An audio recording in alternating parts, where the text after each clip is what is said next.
Sexual misconduct within the personal injury world is an analysis of what the bad actor did vis-a-vis the victim.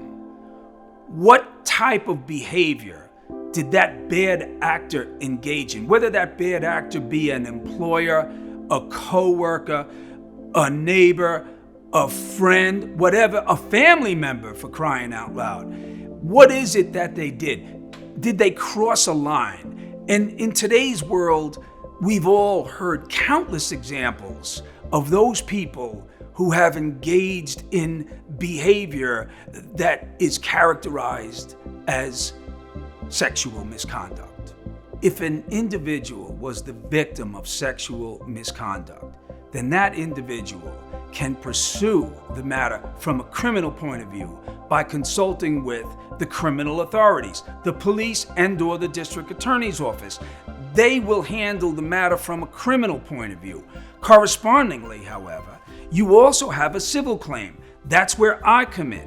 And by a civil claim, you can sue that individual for the misbehavior that the person engaged in, because you may be traumatized.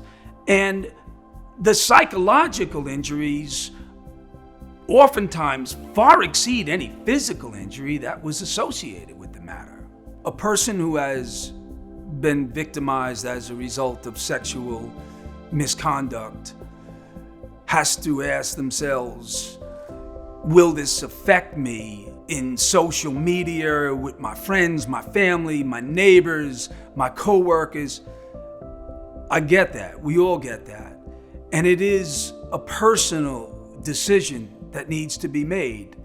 And what I recommend, and thank God we live in a society today where we are more receptive of those who have been victimized.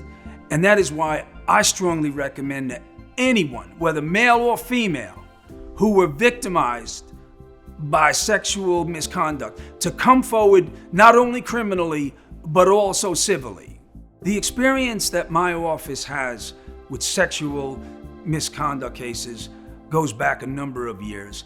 And one of the things that I've noticed in the 35 years that I have been doing this is that those cases are increasing more and more, because what I'm seeing is that as a society, we are being more honest about the matter. We are encouraging women to come out and men to come out. We've seen people like Matt Lauer from the Today Show go down because of sexual misconduct. Bill O'Reilly from Fox News, Jeffrey Epstein. We got Ghislaine Maxwell on trial right now in New York City for sexual misconduct cases. And it's very important for all of us as a society to shed as much light on these cases, more so than we have done in the past. Clients hire my firm for a variety of reasons.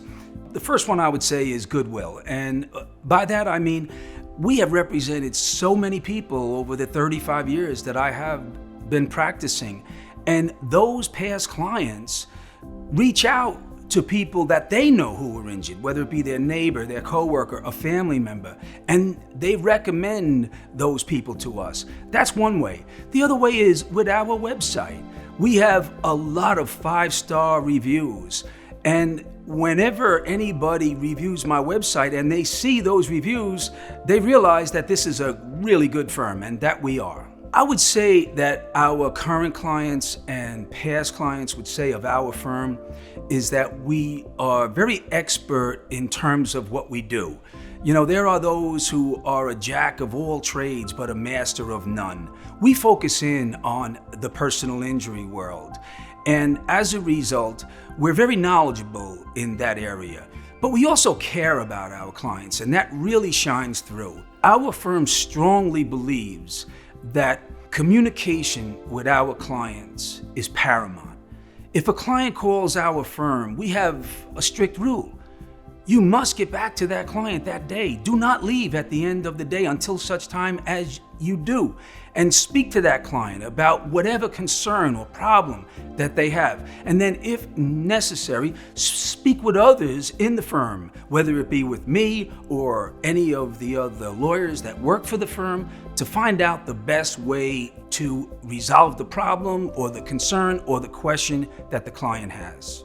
The law office of Thomas Lavin is a medium-sized firm. We have about 25 staff members. There are 3 lawyers that work for me.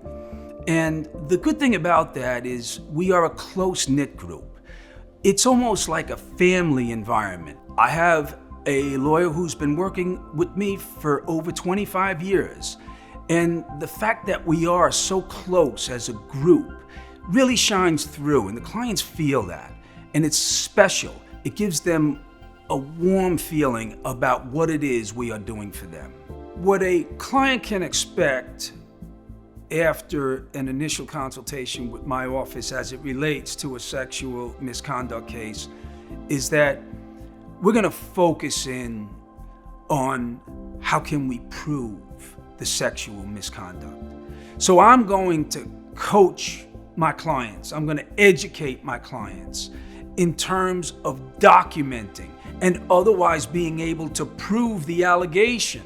Because you know that the offender is gonna lie about the matter. They're not gonna admit, yeah, I brought her back to my room and I did a bad thing. They're gonna lie about it.